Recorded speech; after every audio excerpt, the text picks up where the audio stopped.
si Mami Jay. Siyempre yung kid po na kasama nila.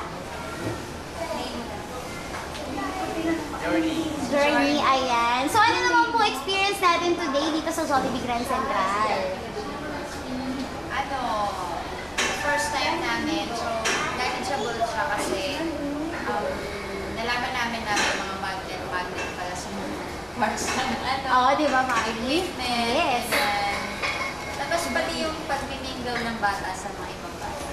So, at makakatulong po yun para kahit siya. So, ano naman po yung masasabi niyo sa workshop natin sa mga susunod? Paano po yung na-expect nila?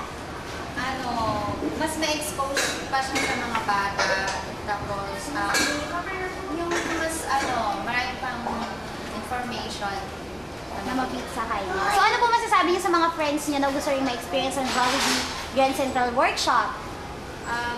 Siguro, I recommend it to come them because talagang siya, saya. Saya po. So, sana makita ulit namin si Daddy Bernal at si Mami. At syempre yung kid niyo po. So, sana next week nandito po ulit sila. Nakakaasa po ba kami? Ayun. Thank you po. Thank you po. And